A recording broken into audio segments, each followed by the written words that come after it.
ദൈവത്തിന് സ്തുതി. പ്രഭാതകിരണത്തിലേക്ക് സ്നേഹവന്ദനം. ഭാഗം 2249. ഇന്ന് ഫെബ്രുവരി മാസം 26-ാം തീയതി.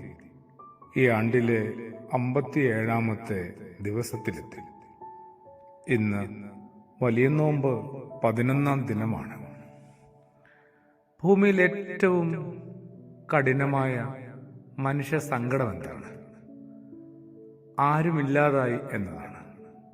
ഒറ്റയായി പോയി എന്നതാണ്.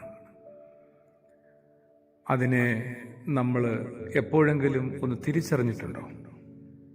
നമ്മുടെ അശ്രദ്ധ കൊണ്ടും അവഗണന കൊണ്ടും നമ്മുടെ മനസ്സിലെ പ്രതികാരം കൊണ്ടും മത്സരം കൊണ്ടുമൊക്കെ ആരെങ്കിലുമൊക്കെ ഒറ്റയ്ക്കായി പോയിട്ടുണ്ടാവും.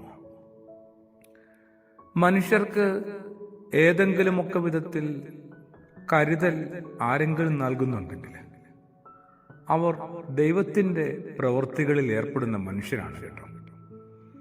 വിശുദ്ധ വേദഗ്രന്ഥത്തിൽ ഉൽപ്പത്തി മുതൽ വെളിപാട് വരെ പരതിയാൽ മനുഷ്യനെ കനിവോടെ കരുതുന്ന ദൈവത്തിൻ്റെ ചിത്രം നിറയുണ്ട്. എത്ര കരുതലോടെയാണ് ദൈവം മനുഷ്യനെ രൂപപ്പെടുത്തിയത്. മനുഷ്യനെ ജീവിക്കാൻ ഉതകുന്ന വിധത്തിൽ ഏതാണ്ടെല്ലാം ക്രമീകരിച്ചു.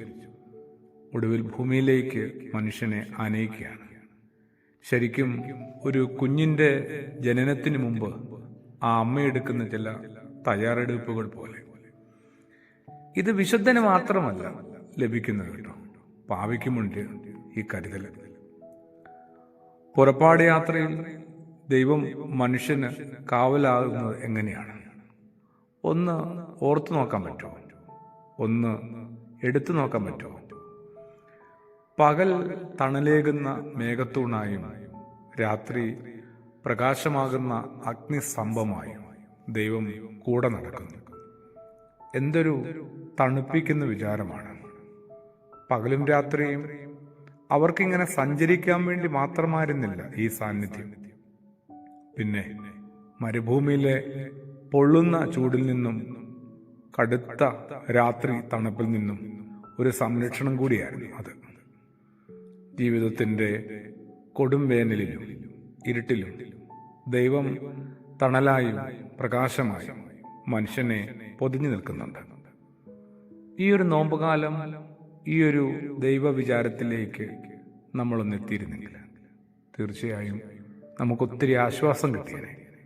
ഒപ്പം എൻ്റെ അശ്രദ്ധ കൊണ്ടും അജ്ഞത കൊണ്ടും അവഗണന കൊണ്ടും എൻ്റെ ഉള്ളിലെ പ്രതികാര വിചാരം കൊണ്ടും ഇനി ഞാൻ ആരെയും ഇങ്ങനെ ഒറ്റയായി വിടില്ല, ഉപേക്ഷിക്കില്ല എന്നൊരു നിലപാടിലേക്ക് എത്താൻ പറ്റും. പ്രാർത്ഥനയോടുകൂടി. ആമേൻ.